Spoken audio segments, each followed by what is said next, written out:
My name is Kimberly Hackett. I am a parent coach. I help parents address issues that are getting in the way of connection with themselves and with their children, and looking at that through the lens of reactivity. Today, the question we're going to be talking about is, how do I stay calm when I'm so angry?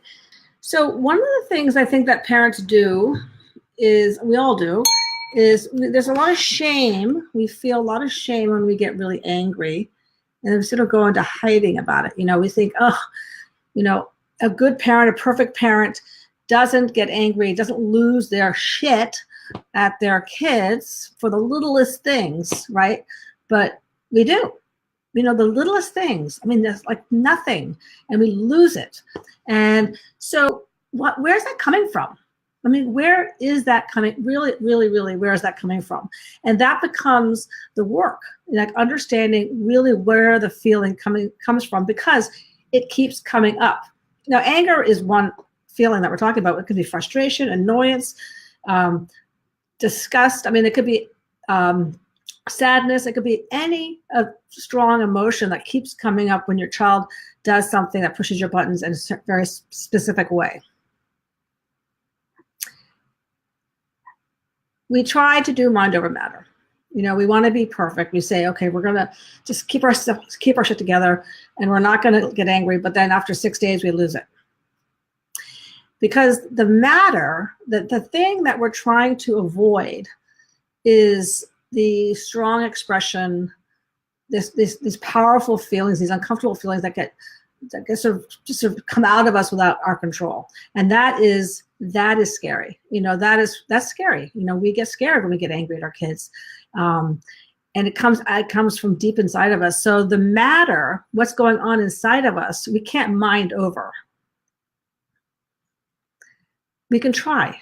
I think a lot of parenting books send the message, look, just be calm. Just be calm. And you can be calm maybe, and you can follow the regimen of calm for a day, 2 days, 7 days, a month. But what ends up happening is you lose it again. And then all that hard work, all that discipline, all that self-control is sort of gone out the window. And what your child remembers is not the hard work. What your child remembers is you losing it. And that's how they begin to know you. Even if you lose it once a month, once every 3 months, once every 6 months, your child's memory, they hold the losing it part, not the huge amount of effort you're making to stay calm. So the reason, just on a side note, the reason they do that, the reason we did that as kids, is because we're protecting ourselves. We are protecting ourselves from our parents. If somebody's threatening us, that's our everything, just our reactors just go, okay, there's a lot of energy around there. So that's where we put our energy. We put our energy around what's dangerous.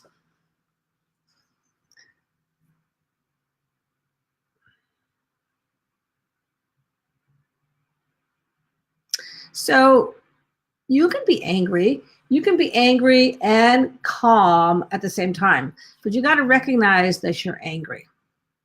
Right? That's really important. Yes, I am angry. And why am I angry? Where's it actually coming from? That's the question.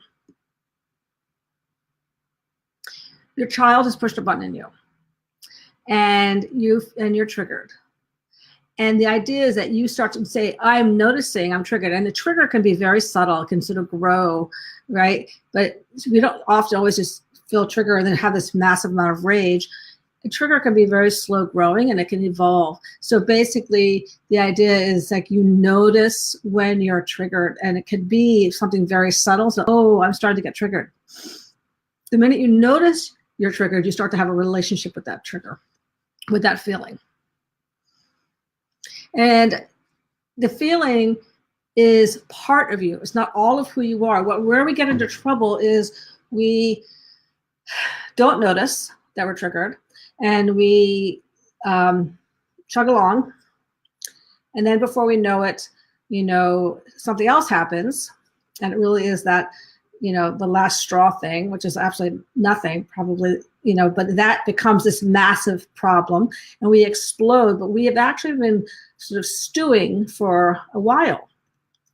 So we know when we're not paying attention to our emotions, we're not really noticing our inner world, we are shocked when we lose it. But when we start to turn towards ourselves and really start noticing what's going on internally, and when we start to get triggered and why we're getting triggered, we actually can have a relationship with that feeling inside of us. And why that's good is because then two feelings can exist at once. Actually, two or three or four exist, but in this conversation, two feelings can exist at once. The anger that's there, that's sort of brewing, sort of there, and then this adult self who's having a relationship with this anger, like noticing, oh, I'm angry. I got a part of me that's angry. But when the adult you ignores the fact that you're triggered, right? That part, that anger just starts to sort of take over. So the goal is to have a relationship with the anger. So you have anger, totally fine, normal, human. It'd be weird if you didn't. The question is then, what are you going to do about it? What kind of relationship are you going to have with the anger? So the relationship that you want to have with the anger is a loving relationship. Because I want you to think of it this way.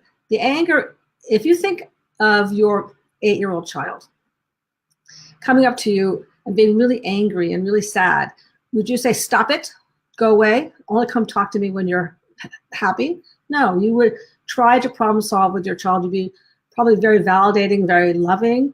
And that's the same thing. That's the same thing that's going on internally. When you feel that anger, how do you feel about that anger? Do you feel shame? Do you feel annoyance? Do you feel frustration? Are you trying to push it away? Are you trying to make like it doesn't exist inside of you? Or are you like, okay, there you are. There's the anger. I get it. I'm angry. There's a part of me that's angry. It's okay. Are you loving towards it? And when you do that, when you have a loving relationship with your anger, the anger doesn't take over because it feels heard. It feels taken care of by the adult in the system, and that's you. You're the adult in the system.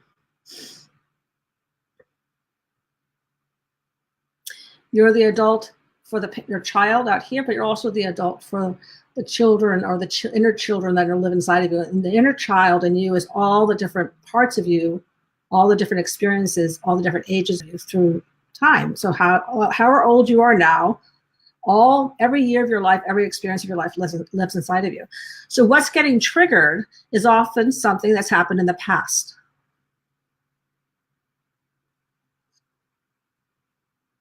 Does anybody have any questions? I see some people are getting on. It's great to see some people. Good morning. Okay, I want to go a little bit further with this because because the question really is about how do I stay calm when I'm angry, when I'm so angry at my child, but I want to change the question. How do I be okay with the fact that I'm angry? How can I be okay with the fact that I'm angry? It's not trying to override it and say, okay, I'm going to not be angry. And because what ends up happening when you push your child away, when they're angry, you say go away, or when they're needy, they go away, that child gets more behavioral, right? The child starts to act out more.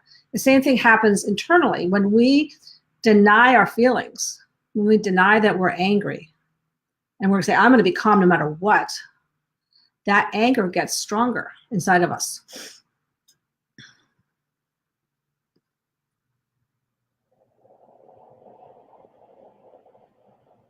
I'm going to give you an example.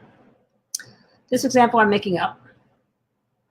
Let's say your son, you're angry at your son because he doesn't do his homework, he skips classes, he doesn't take school seriously, and it really bothers you. It really bothers you a lot. And you're upset. And you've tried everything. You've tried punishment, consequences, you've taken away things, you've read books, you're online with me right today, but nothing works. He still doesn't care. Still doesn't care about his classes. And as a result of that, you're getting more and more angry. But if you're parenting him from anger, if the issue is that your son has an issue, won't do his homework, he doesn't care about school, and you're parenting from anger, right? Then what do you think is going to happen with your son? What's the real conversation going on with your son? The real conversation is your son is dealing with your anger.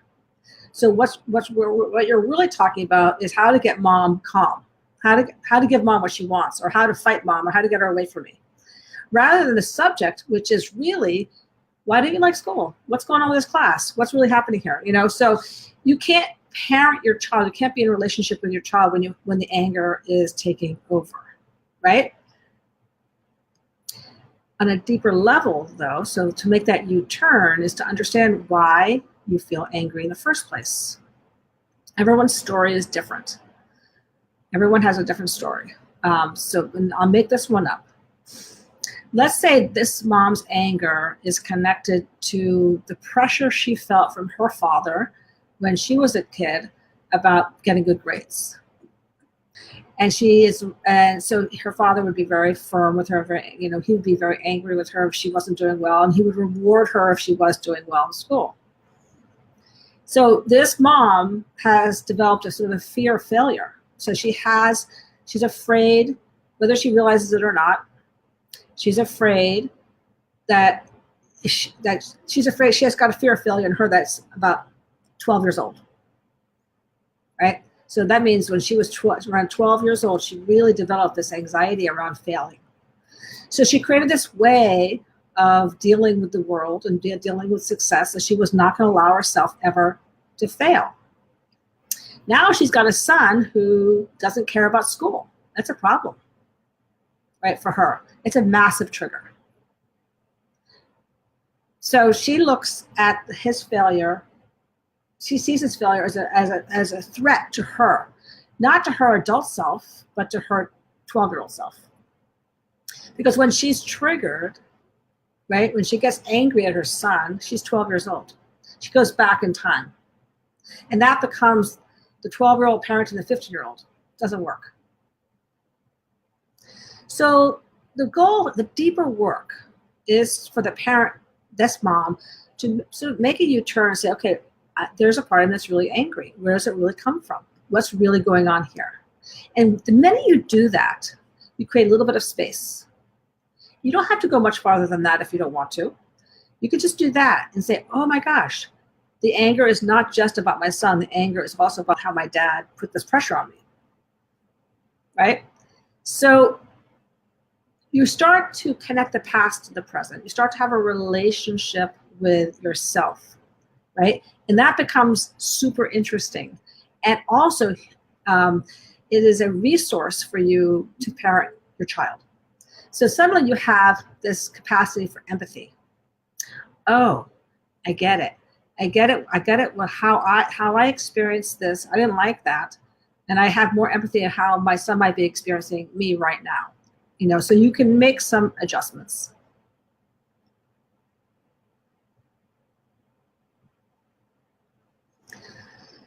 So kids want truth. They want you to tell the truth. And they don't want your problem to be their problem. So if you're angry, they instinctively know that's your problem, right? They know that you got a problem, mom, and so they're waiting for you to take some responsibility for your problem, which is your anger. Your anger is your problem, not their problem.